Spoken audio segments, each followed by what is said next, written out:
Pesta Pora Dana Covid satu persatu terbongkar, ditulis oleh Alifur Rahman di seaworld.com.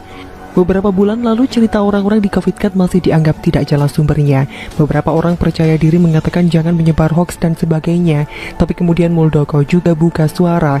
Bupati Banjarnegara lebih jelas lagi, mengatakan ada praktik negosiasi pasien agar mau di-Covid-kan. Halo, selamat datang di channel Tokoh Politik. Sebelum berlanjut, silakan untuk klik tombol subscribe dan nyalakan loncengnya agar Anda yang pertama kali mendapat informasi dari kami.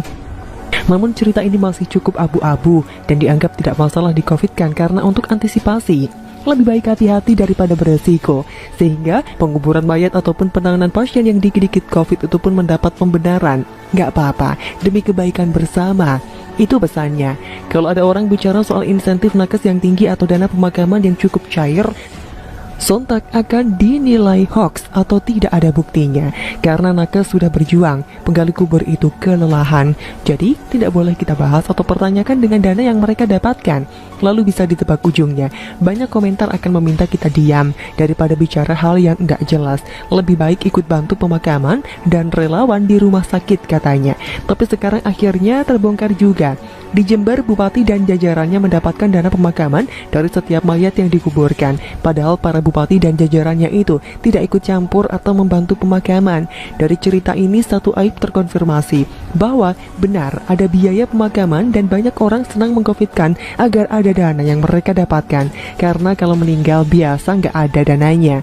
Maka wajar kalau setiap kepala daerah berlomba-lomba memperbanyak jumlah orang meninggal karena Covid. Karena semakin banyak data yang didapat itu berarti semakin besarlah jumlah uang yang bisa dicairkan. Semua dapat, gak cuma bupatinya. Dari sini kita juga jadi paham kenapa pemakaman Covid itu harus terpusat, ternyata mempermudah perhitungan. Tak heran juga bila Anies Baswedan suka sekali menghitung jumlah kuburan Covid, karena setiap kuburan ada harganya. Tak heran juga kalau banyak pasien yang meninggal di Covid-kan sebelum hasil tes keluar. Alasannya karena secara medis sudah menunjukkan gejala, bahwa nantinya hasil tes PCR dinyatakan negatif, tapi tetap saja proses penguburan sudah dilakukan sesuai protokol Covid. Sudah terlanjur pakai APD, sudah terlanjur diberi peti, sudah terlanjur dimakamkan sesuai protokol. Jelas ada biaya peti, APD, ambulans, dan sebagainya. Pesta pora para pejabat yang hanya memikirkan uang atau anggaran pada akhirnya menunjukkan betapa mereka adalah manusia yang tidak peduli dengan nasib orang lain. Mereka tutup mata dengan PPKM yang membuat banyak orang kehilangan pekerjaan, stres karena harus di rumah dan sebagainya. Tidak peduli PPKM dilanjutkan terus-menerus karena mereka merasa nyaman dengan aneka subsidi dan anggaran yang bisa dimainkan.